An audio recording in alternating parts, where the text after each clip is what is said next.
कुंभ के मेले में एक नागा बाबा मिल गए। मैंने कहा बाबा आज भाग मेरा जागा है, जल्दी आशीर्वाद दे दो मैं भी कुछ बन जाऊं। नर जो ये सामने है बड़ा ही अभागा है। बाबा बोले एक लात मुंह पे मारूंगा अभी। बाबा किसे बोल रहे हैं, कौन यहाँ नागा है?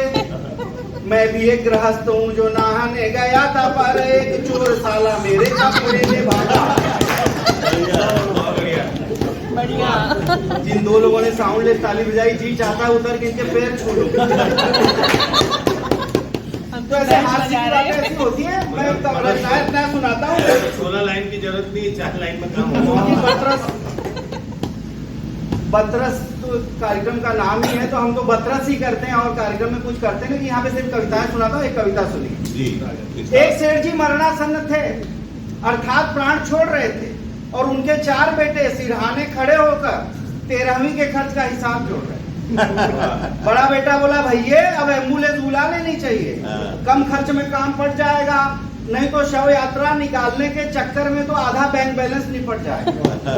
तो दूसरे बेटे ने शुरू की चर्चा, एम्बुलेंस बुलाने में तो है 800 का खर्चा। इतने खर्च की बात अगर बापू सुन पावेगा, माँ कसम मरने के पहले ही मर जावेगा। इसीलिए एम्बुलेंस के चक्कर में मत रखड़ो, मेरी मानो तो टैक्सी पकड़ो। तीसरे बेटे ने कहा हम और आसान रास्ता बताते हैं, आप दोनों ऑटो रिक्शा में बापू को लोड करके स्मशान की ओर बढ़ो, हम 2 भाई बस पकड़ के आते। चौथे बेटे ने कहा आप तीनों को तो पैसे लुटाने की पड़ी है, आंख खोलकर देखो सामने एक हाथ गाड़ी खड़ी। जहां तक मेरी रिसर्च है, बापू को स्मशान पहुंचाने में 20 रुपए का ही खर्च। अब बापूजी ने नेत्र खोले और कराहते हुए बोले, जैसे पता चला कि 20 रुपया बच्चे अभी खर्च कर देंगे, बापू कोमा के बाहर आ गए।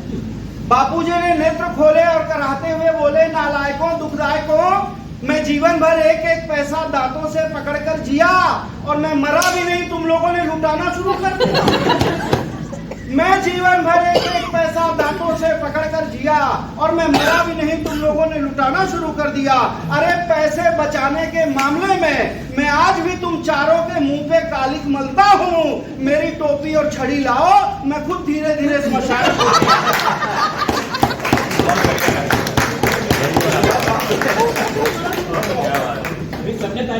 एक और विधा होती है। हाँ।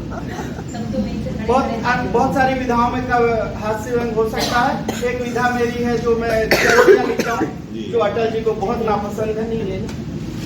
और ये दोनों सीनियर सोच रहे हैं साला जूनियर तो हमसे ज्यादा डर रहा है, लेकिन इनको भी हंसना जरूरी है। ऐसा इसको हर प्रोग्राम में लगता है। तो ऐसा होता रहता है, ऐसी बात नहीं है। अब टेंशन कहीं से भी आता है। टेंशन का एक दोस्त के घर पे गया, टेंशन में बैठा था। मैंने पूछा किस बात का टेंशन है? बोला एक दिन हर कोई मरेगा। मैंने कहा इसमें इतना टेंशन लेने की क्या जरूरत है? बोला जो सबसे लास्ट में मरेगा उसको लेके कौन जाए? बढ़िया टेंशन है। तो इसलिए ऐसे टेंशन आता रहता, कभी टेंशन लेना नहीं चाहिए, आनंद करना चाहिए। और बड़ा बढ़िया टेंशन है। तो हाँ सर, एक कविता देखिए।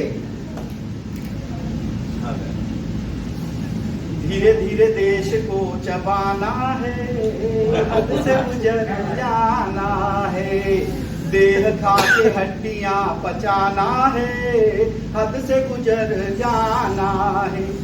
जब से हम बने मंत्री खाना खाना भूल गए, खाने लगे पुल सड़कें रेल इमारत, खा रहे हैं इस धुन से, लग गए हैं ज्यों घुन से, माँ कसम चबा लेंगे पूरा ही भारत, पीछे कुछ न हमको छोड़ जाना है, हद से गुजर जाना है, धीरे धीरे देश को चबाना है, मालिक बड़े गंदे हम, ऐसे है हमारे करम, नेकी से डरे और बदी पर चले, फिर भी आए ना हमको शर्म, जब वोटर से हो सामना, तब तू ही हमें थामना, लोग मरते रहे हम तो चरते रहे, सिर्फ कुर्सी है अपना धर्म, ऐ मालिक बड़े गंदे हम। खत्म हो गया। एक और पैरोडी एक अलग तरह की जो मैं मंचों में पढ़ता हूँ, जिसमें मैं कुछ नेताओं उनके बाबाओं के लक्षण बताता हूँ, आनंद के लिए सुनेगा। ईचकदाना पीचकदाना दाने ऊपर दाना, ईचकदाना कर्म बताता हूँ मैं जिनके नाम आप बतलाना। ईचकदाना ईचकदाना पीचकदाना दाने ऊपर दाना। सिरसा में सुरसा के संग जो गुफा में पाया जाता था, गुंडागर्दी करता था पर डेरा प्रमुख कहाता था। दिखने में भी जो लगता है गब्बर सिंह का नाना, नाम बताना। लगता है कोई उनका फॉलोअर नहीं। और आज के डेरा प्रमुख त्रिपाठी जी तो नाम ही नहीं ले रहे। फॉलोअर होते यहाँ पे। हाँ सर, अगर उनके फॉलोअर होते तो आप यहाँ नहीं होते। त्रिपाठी जी नाम क्यों लेंगे, अलग डेरे के प्रमुख हैं। उनको डर रहा है जैसे कोई हमारे डेरे के बारे में बोले। भक्तों की बाहों में जो मुस्काकर झूला झूली है, हाथ लिए त्रिशूल खड़ी है अपना आपा भूली है। शौक एक है होठों पर मोटी लाली लगवाना, नाम बताना। ईचकदाना पीचकदाना दाने ऊपर दाना। ईश कृपा। हाँ मैडम,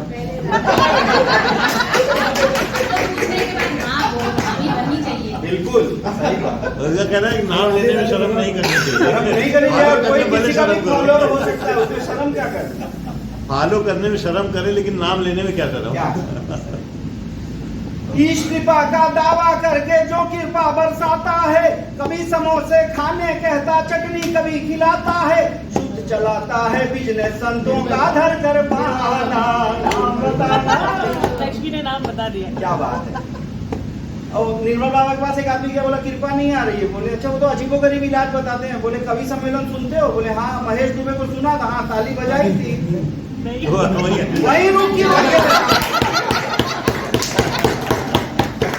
चौथेपन में जोश चढ़ा बाबा का मनवा डोल गया।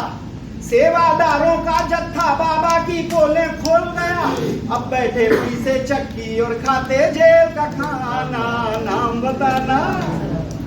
ईचकदाना पीचकदाना दाने ऊपर। त्रिपाठी जी से फोन में बात हो रही थी, बोले नवजोत सिद्धू की सजा कम हो गई। मैंने कहा कैसे? अच्छे चाल चलन को देखते। फिर बोले संजय दत्त को भी सजा हुई थी, कम हो गई। मैंने कहा कैसे? बोले अच्छे चाल चलन को देखकर जल्दी छोड़ दिया। मैंने कहा क्या बाबा आसाराम जेल में भी नहीं मान रहे? बहुत बढ़िया, क्या बात। देखो ऐसे चुटकुला स्पीड से सुना मैंने। आप बीच में ये हो रहा वो रहा, कौन सुनेगा? वो श्रृंगार रस की कवि है, ये कला आज होती से है उनको यार। पता नहीं। अभी मैं गया एक दिन घर पे, ये और इसकी पत्नी बैठ के जोर जोर से संस्कृत का अभ्यास कर रहे हैं। मैंने कहा आप दोनों संस्कृत क्यों पढ़ रहे हो? बोले हमारे में झगड़ा बहुत होता है, हम चाहते हैं आप जब आगे से हो तो पड़ोसियों को लगे कि पूजा पाठ चल रहा बहुत बढ़िया, क्या बात। अच्छा, एक कविता मैंने टेलीविजन के एक शो के लिए लिखी थी, सुनाता हूँ। नमस्कार को टाटा खाया, जूती खाया बाटा, अंग्रेजी के चक्कर में भाई हुआ बड़ा ही घाटा। बोलो धत तेरे। माता जी को मम्मी खा गई, पिता को खाया डैड, और दादाजी को ग्रैंडपा खा गए। सोचो कितना बैठ के बोलो धत तेरे। और गुरुकुल को स्कूल खा गया, गुरु को खाया चेला, सरस्वती जी की प्रतिमा पर उल्लू मारे ढेला। बोलो धत तेरे। अंगरखे को कोट खा गया, धोती खाई पैंट, अंगोछे को टाई खा गई, अतर को खाया सेंट के। बोलो धत तेरे। और रसगुल्ले को केक खा गया, दूध पी गया अंडा, दातुन को टूथपेस्ट खा गया, छाछ पी गया ठंडा। बोलो धत तेरे। और परंपरा को कल्चर खाया, हिंदी को अंग्रेजी, दूध दही के बदले पीकर चाय बने हम लेजी। बोलो धत तेरे। एक आखिरी कविता सुनाता हूँ, जो समय दिया गया था, अब 3 मिनट बचा हुआ। एक कविता मेरी बहुत वाह भाई वाह में 100वां एपिसोड जो था उसके लिए मेरा चयन किया था, जिस कविता के लिए वो सुनाता हूँ। एक आदरणीय अटल जी यहाँ बैठे हुए हैं, जिस तरह से चारित्रिक चीजों को लेकर के एक कविता रचते हैं, वैसा मैंने प्रयास किया। हिंदी भाषा के एक दुबले पतले संचालक को हिंदी के प्रचार का शौक चढ़ाया, तो उसने 2 पैक चढ़ाया। क्या बात है सर, रमन जी पकड़ सकते। अब हमको पता चल गया प्रोग्राम के बाद किसके साथ जाना है। वो आपके साथ जाने का प्लान बना गया। हिंदी के एक दुबले पतले मंच संचालक को हिंदी के प्रचार का शौक चढ़ाया तो उसने 2 पैक चढ़ाया। फिर एक मोटे ताजे कवि को बुलाकर बोला, भैया हमें हिंदी के लिए कुछ करना चाहिए, तो बोल हिंदी के लिए तू क्या करेगा? तो कवि ने भी 2 पैक चढ़ाया। फिर बोला हिंदी के लिए तो हम मरने से भी नहीं डरेगा। इतना सुनते ही संचालक की बुद्धि जाग गई। कवि के लिए हिंदी की सेवा का अवसर निकट आ गया और अगले ही दिन उसके पास अफ्रीका के नरभक्षी कबीले का टिकट आ गया। संचालक बोला, जा मेरे हिंदी के घोड़े सरपट दौड़, आदिवासियों के बीच में जाके लंबी लंबी छोड़। कुछ दिनों बाद संचालक के नाम आदिवासी सरदार का पत्र आया। लिखा था, भाया आपका कवि थोड़ा अशिष्ट था लेकिन स्वादिष्ट था। इसने हमारा बहुत मनोरंजन किया है, मन और पेट दोनों भर दिया है। आपसे अनुरोध है, हमारे यहाँ जल्दी से अखिल भारतीय स्तर का कवि सम्मेलन करवाओ, 150 कवि लेकर चले आओ।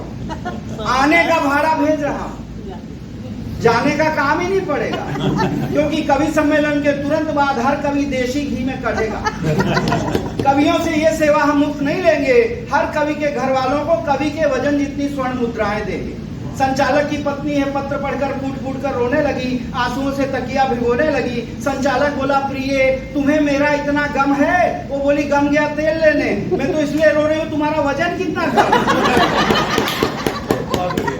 ऐसी हालत में उन्हें क्या मजा आएगा? तुम्हें वहां का कुत्ता भी नहीं खाएगा। आज से दोनों वक्त घी लगी रोटी, मसालेदार बोटी और मक्खन की गोटी खाओगे, पूरे 50 किलो वजन बढ़ाकर ही टूट पड़ जाओगे। खैर सारे कवि मोटे होकर आदिवासियों के गांव में आ गए। उनके हाव भाव उन्हें इतने पसंद आए कि कवि सम्मेलन के पहले ही खा गए। ये लंबी कविता है, मैं इसे शॉर्ट करता हूँ। Thank you so much.